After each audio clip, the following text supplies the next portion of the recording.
马来西亚第2大城市新山 GB。回到马来西亚，早餐先来一份肉骨茶，再从马来西亚最南端的0公里开始我们的新山之旅。在程序年老街和年轻人聊聊游神，走进华族历史博物馆看华人的历史和新山的发展，买份咸鱼香蕉面包，点杯锦华茶室的咖啡。我是 Sherry， 记得点赞、收藏、订阅一下哟。嗨，时间的大Sherry带你游天下。那现在呢，我们是在马来西亚的新山。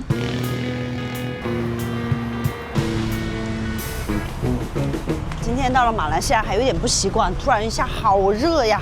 昨天在新加坡那边下雨，所以就只是闷闷的。现在的话，我们走到这个骑楼下面还好，可以遮挡太阳，但是气温的话，估计还是有个30来度。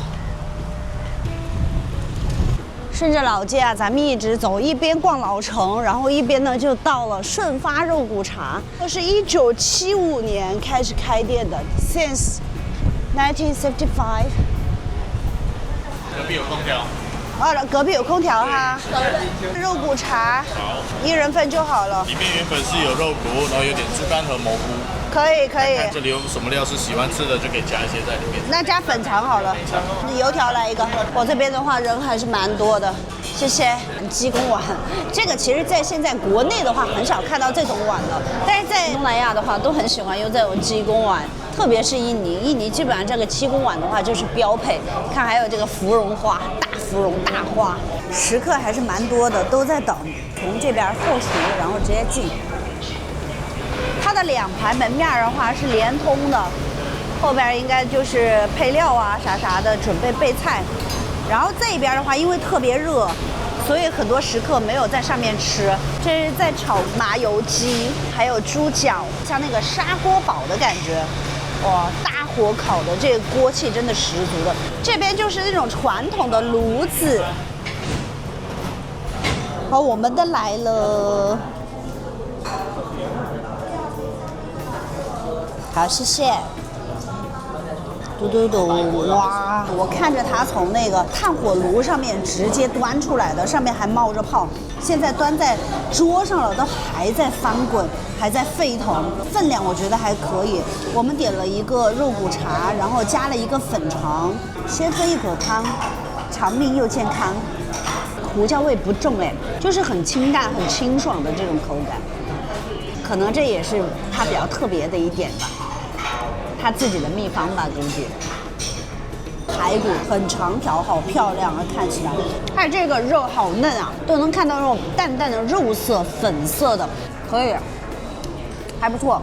粉肠是我们自己加的5马币。我个人的话是比较喜欢粉肠，但是很怕那个粉肠的苦味，很 Q 弹，炖得非常软的那种，没有嚼劲。猪肝还蛮嫩的，它切的也比较薄。再来一块蘑菇。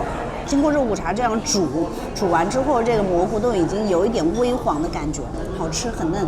听说他们点肉骨茶都会配上一份油条，说是这个油条啊裹上这个肉骨茶的汤汁，这样吃的话就味道特别好，然后一咬下去就全部爆汁了，外面脆脆的，中间软的，很有韧性，很有嚼劲。油麦菜、菜心，这个就非常清淡的感觉。炒的特别的脆，吃完了，一共是39块3马币。在新山竟然看到奇美烧包，这是芙蓉吃的，而且当时我还蛮喜欢吃奇美这一家他们的味道的，它是卖的2块多，2块9，2块9一个，还可以哈。我们在芙蓉买成多少？差不多吧，也差不多1块多吧，我记得。其实我感觉芙蓉的那个烧包要更大一些，然后这个烧包的话，它其实有一点偏小，从个头上面啊有一点小的，啊，然后但是呢，确实它打的是奇美，而且应该是奇美的分店吧，在新山开的。然后来试一下吧，它这个从柜子里边拿出来，我以为是凉的，但实际上也是热的，相当于它里面应该有保温的这一个效果的。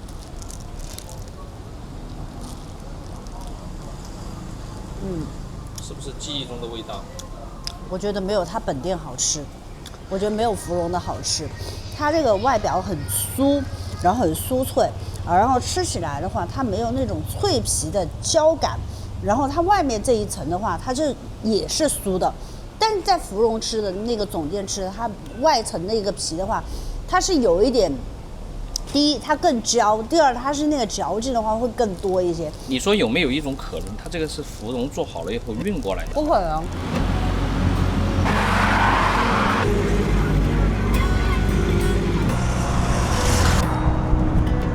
到了，我们在这儿坐公交车。啊，我们的车来了，它不可以刷卡吗？可以，它是旁边的。哦，JB Century。上我的 Visa。哎的。逼一下。逼。OK。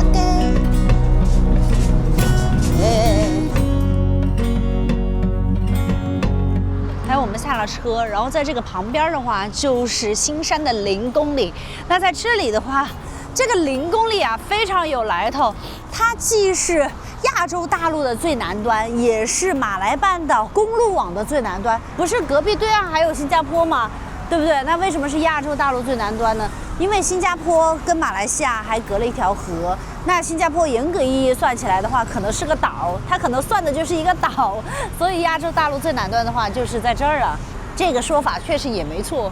这个0公里的话，到新加坡只有23公里啊，打个车都能去。然后到吉隆坡、Kuala Lumpur是368公里，然后到这个 Kota Baharu， 这个是哪里呢？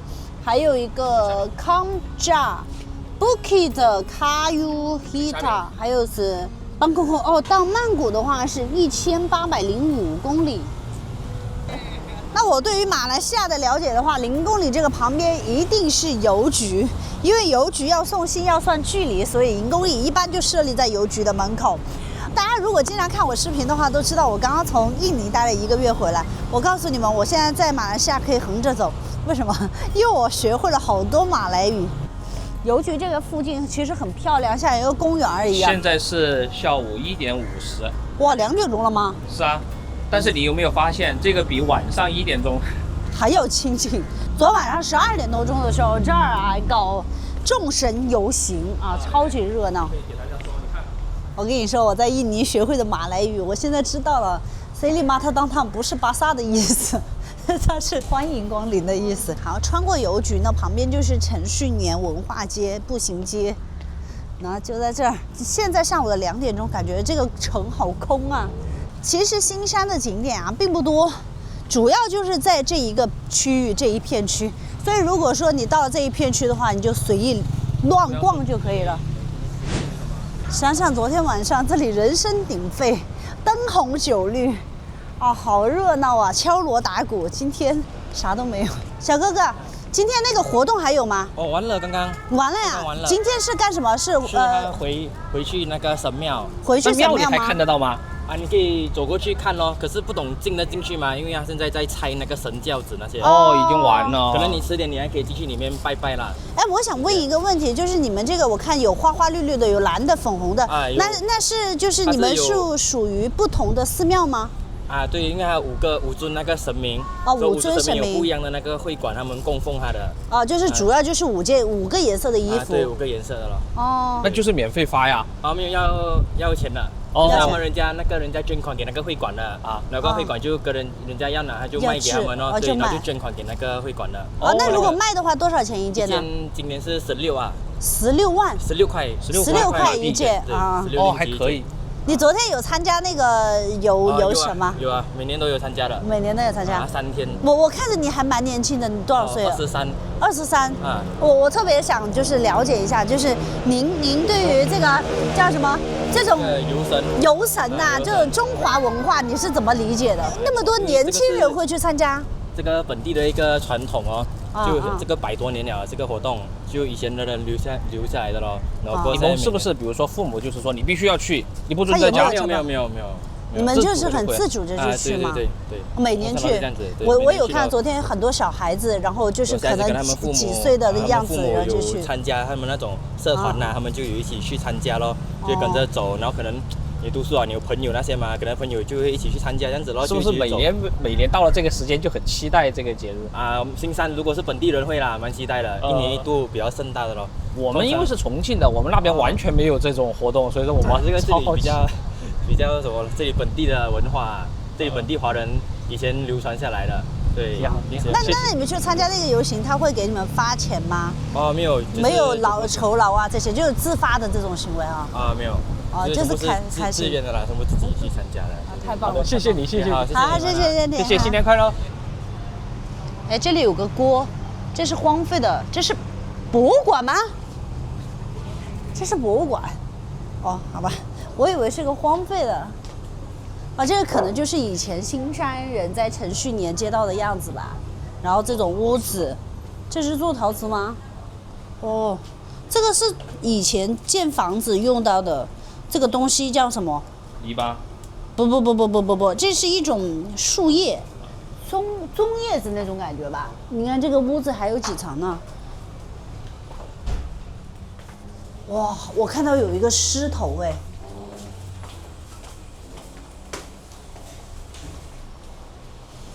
你好，柔佛皇室与华社。哦，这是一些苏丹的介绍。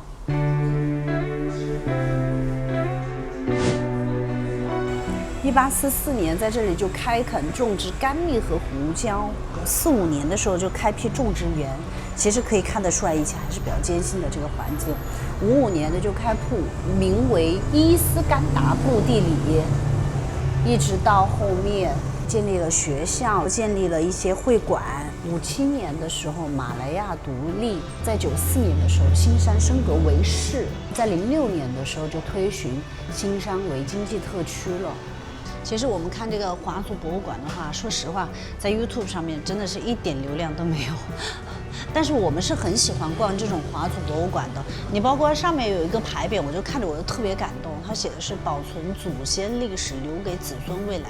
就是看这种华族博物馆的话，你就可以看到华人先辈们，然后在这一片土地怎么来，在上面怎么去努力的奉献，怎么去开垦，从一无所有到有一点点的成就，到现在的繁荣昌盛，然后在马来西亚，然后有一席之地，然后华人文化的保留，其实我觉得还是有一种传承和感动在里面的，还是真的很不容易的。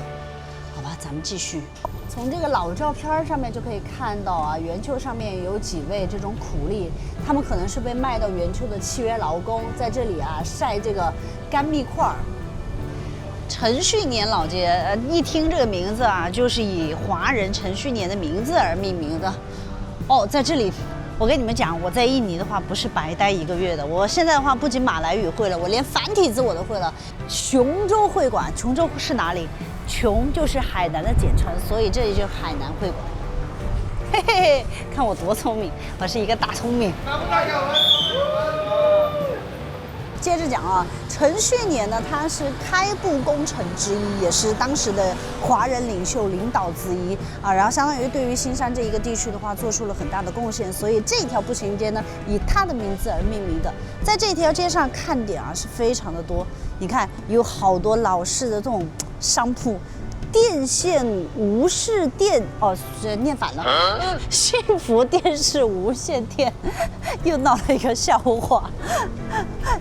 你看，这真的是很冲突。一边是老式的、老的不能再老的店铺，一边呢又是马来西亚的这个巧克力品牌 Barris， 这又是很新潮的、新旧的统一啊！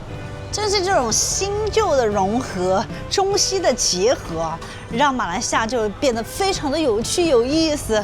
然后，而且能看到不一样的这种风格的变化，形成了马来西亚独特的一种文化。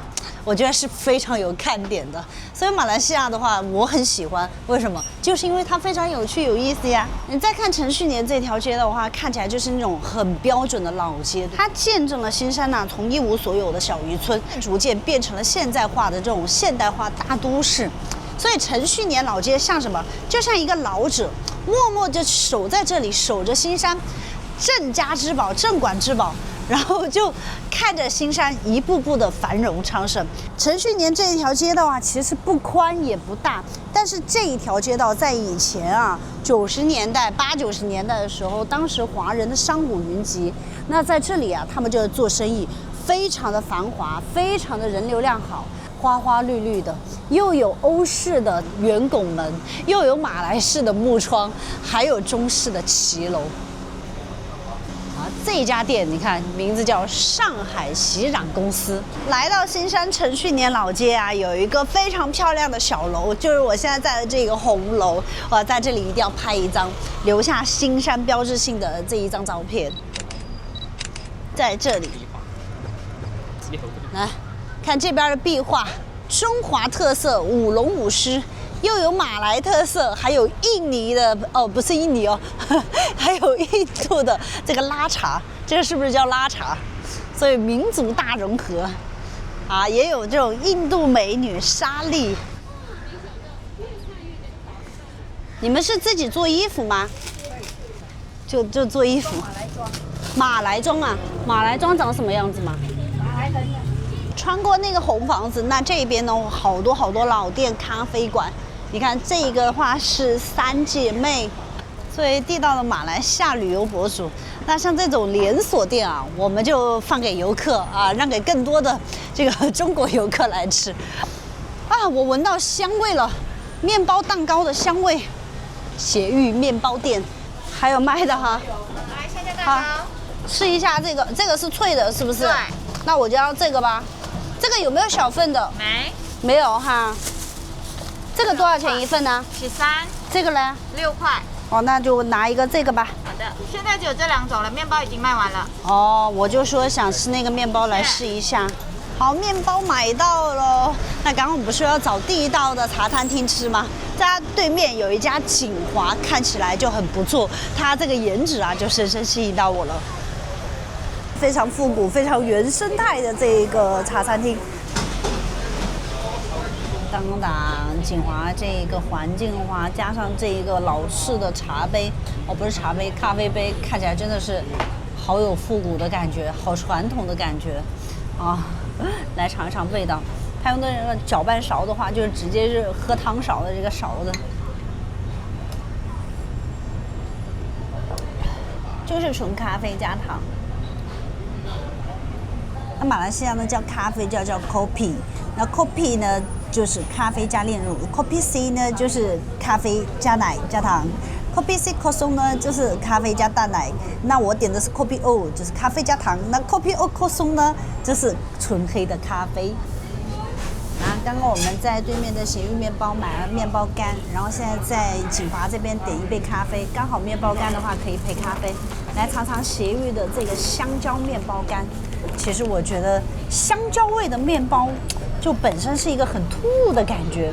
我本来是想买它那个香蕉面包，但是确实它卖的太火爆了，下午2点多就卖完了，闻起来有一股焦香的味道。来咬一口试一下，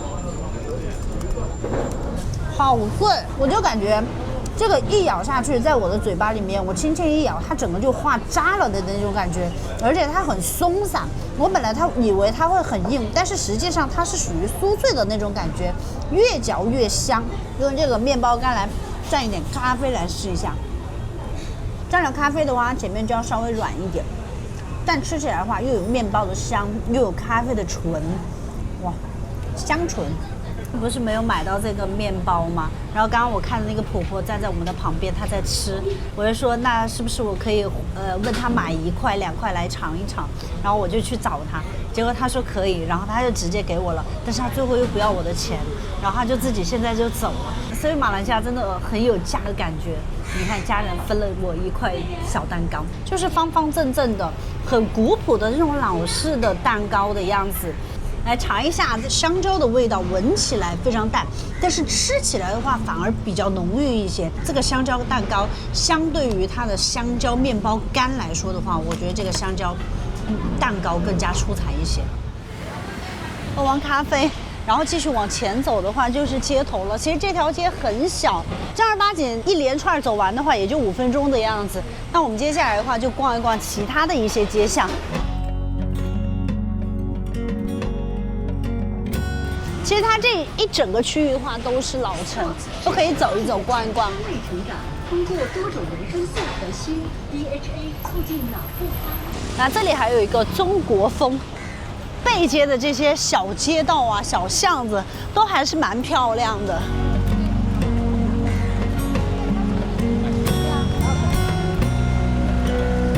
咱们走骑楼里边，这儿过马路。什么都有哎。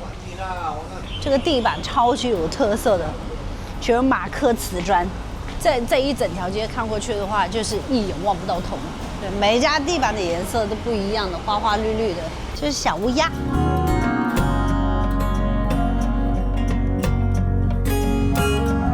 看这有一个牌子，去北京的话有4456公里。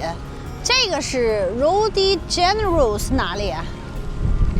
悉尼有6000多公里 ，Captain 9000多 ，New York 15000，伦敦1万。哦，到重庆有多远？到重庆你先去北京吧，4000多吧。到重庆只有心与心的距离。怎么那么油腻呢？在里边的话，就看着好多好多的鱼，有一些是那种罗非鱼，有一些感觉有点像锦鲤。